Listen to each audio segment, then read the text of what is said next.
Hey everyone, Travis here on day one. The games are just starting here in the LCS area at PAX Prime, and I am joined by what somebody has told me is a European League of Legends player. Excuse me, sir, can you tell me who you are and what you do? My name is Rekkles. I play for Team fNatic, the marksman. Okay. For marksman, yeah. That's the European way of saying AD carry. I'm just doing anything for Riot, pretty much. Bringing in that nomenclature. So we're about to see the first game of Dig versus CLG. And I'm curious, I know you really love Double If, so are you voting CLG or who do you think is going to win? CLG. CLG? Okay. As long as Double If does fine, I think CLG will win. And I know he will do fine. He told me yesterday night. Okay. I'm not going to go into the details about how that happened, but no, what are you guys doing at PAX? Because your whole team is out here. We are doing a sponsor event for MSI here. It's kind of bad timing if you ask me because right after playoffs, we were planning on going to Korea, but then they wanted us to go here, so we just kind of made the best out of it and traveled It's a pit stop, right? Like you can go here on your way to Korea. And then we just made it a bit further, like a week, so we could scrim all the NA teams and like get a feeling because there's a 33% chance that we get the rank 1 seed of NA in our group. So if we practice every team, it would be good, and we did, and we felt like the compositions were a bit different from here to Europe. Like people playing a lot of double AD here and tons of more Nunu than we do in Europe. Double marksman. Double marksman, sorry. But yeah, it was actually good to scrim the last few days, and we learned a lot from the top teams, even the bottom teams. Like just the compositions in themselves were really interesting.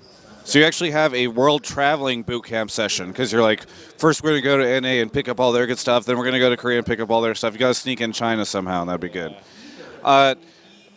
Any thoughts on how things are shaping out in North America? Because there's been some upsets. I've actually heard some teams telling me that they think Curse will beat C9 tomorrow, which of course is not what history says. So any thoughts on the North America stuff? I mean, judging from the semifinals and all the scrims we had versus all the teams, I think TSM will probably beat LMQ, and I think C9 will beat Curse. And this is just judging from our scrim results and how they played in scrims, but scrims doesn't tell you all, you know, so it's really hard to tell, but I feel like just by judging from the personal skill level of TSM and also the team level they showed us in scrims were really high, so I think they have a really good chance against LMQ.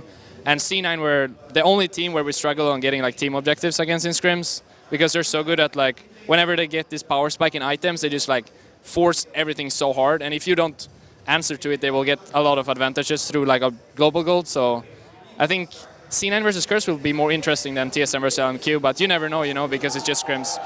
Interesting. We'll have to see what happens tomorrow and over the next couple of days. I do want to know, hey, that's a person. That's a Frenchman. There's a Frenchman that just photobombed us. Now, well, that just completely threw off my groove. No, you guys end up either going to Singapore or Taipei, depending on which group you end up in. Any preference from you on which one you'd rather be in, or do you not even care about the location? Like, honestly, I don't care. I've never been to Asia, actually, in my life, so, and it's like one of the few big, like, do you call it regions in English? I'm not sure. Yeah, regions, yeah. Europe, NA, or, yeah. So Asia is one of the few I've never been to, so wherever I go, I think it will be a cool place. But all I'm there for is to win the game, so wherever I go, I will just do my best in the games. Very good. Hey, tell me about what you guys have lined up for Korea, because when that got announced, I think some of the guys over in Korea were like, how's fNatic going to do this? Like, they need to find a place, they need to get scrim partners. Have you guys been able to manage and work that all out? The last thing I heard, or we heard as a team, was that we will probably play from the Riot Korea office, and then have a hotel nearby. And this was probably the best solution we had. We had a couple of like teams over in Korea like offering us to stay in their house, which is kind of feels weird because you're like kind of intruding into the house, and it's probably going to be hard to find a place to sleep. So I think the solution that came up like yesterday when we got to know it was probably the best we could get. So I'm really looking forward to Korea, and especially grinding the solo queue ladder. I want to get to Challenger as soon as possible so I can get these high quality solo queue games before and after scrims to warm up. Do you think you'll be able to make it in time while you're also scrimming to get to Challenger? I think I will. I will cut down on my sleeping schedule and then just try to play a lot more solo queue. So I think eventually I will make Challenger, because here in NA I played like 25 games maybe, and I just got gold 5 from my 10-0 promotion, so it was kind of weird. But yeah, I think if I just put down the time into it, I will probably get Challenger, because I'm just gonna have used Lucian. He's so strong in solo queue, so. Do you know, as we're winding down here, do you know when you're going to be at the MSI area each day for people that are at PAX? I mean, we started at 10 today, and now we just have a 2-hour break. So I came here to watch the games. But I think we do like 10 to 6 every day, today and tomorrow. So and then on Sunday we travel to Korea already. I'm not the biggest fan of flying, actually. It's going to be like a 12-hour, 30-minute flight. So I hope I survive that.